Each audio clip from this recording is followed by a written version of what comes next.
The building's really neat. It was a U.S. Post Office from 1909 to 1967. The federal government felt that it was too expensive to operate and they didn't give them enough floor space for the capacity for the town. So they basically gave it to the town for $1, where it's sat vacant for 30 years. Local business person decided to buy it, renovate it with us, and we were able to basically keep the place in its original splendor. The pub, which has 21-foot ceilings and dental work that look a lot like Lego blocks, was totally restored.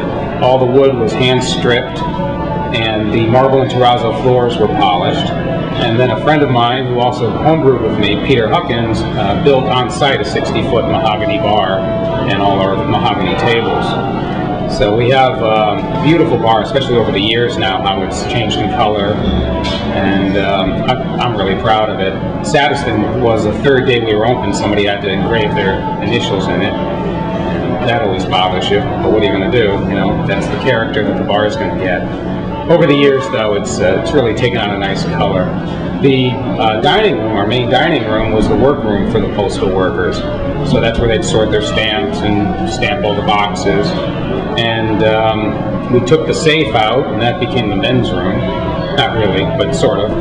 And the old postmaster's office is a private dining room. So we put the brewery in the dining room, totally glassed in, so you can see it when we're doing work in here. And we have the full basement of the building, which we use for offices, kitchen, serving tanks, and any other storage that's needed. And we were able to, a few years ago, negotiate with the town to put an outdoor patio in. So during the summer, we have outdoor seating out in front of the building where we grow our hops that we use in our festival. The building was completely empty and gutted. We didn't even find a single stamp when we were renovating it. So one day I said, I need to have some postal memorabilia, and I talked to an auctioneer up in Putnam, Connecticut, and he said he had some post office boxes from a different post office. So I bought them for $400, and my wife and I were in here one night, and we had a bottle of wine to share. We were trying to figure out what we could do with these post office boxes. And we finished a bottle of wine, and I dropped it in the box, and I said, well, now I know it's going to be our new wine rack.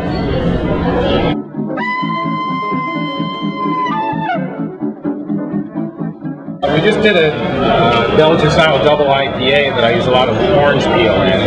That was pretty strange. I've fermented beers in my kettle when I didn't have enough fermenter space, so I've done a steam kettle beer where I use lager yeast and fermented it inside the kettle with ambient air cooling it. That one came out pretty good. I did a wild ale, which had other types of yeasts and things in it. That was a little bit more unintentional, but I thought it was pretty interesting.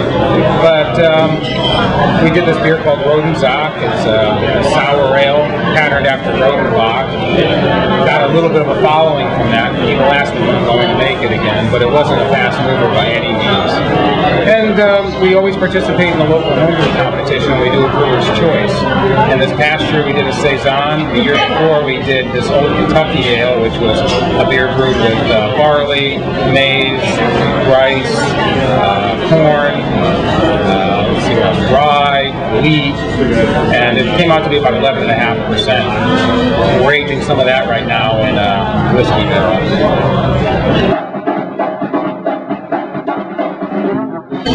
The other issue, I think, is the neo-prohibitionists. Probably shouldn't be saying this, but there's still a strong movement out there for people to just say zero tolerance for any alcohol in someone's system if they're out on the road. I'm not condoning people drinking and driving by any means, but it's become very difficult when there's roadblocks, when there's police just waiting for somebody to walk out of a restaurant and follow them and find a reason to pull them over, and whether they're sober or not. it's harassment. And people stop going out when they feel annoyed, harassed, or get nervous just to be able to get in their car. So I think that movement's got to change. The reason people go out in England to drink is because it's a public thing, and it's considered proper. To sit at home and drink alone is not a good thing. And I fear that that's the way this country's being pushed. That we're just trying to say, well, if you're going to enjoy yourself, do it home. Don't leave the house. And I don't think that's a positive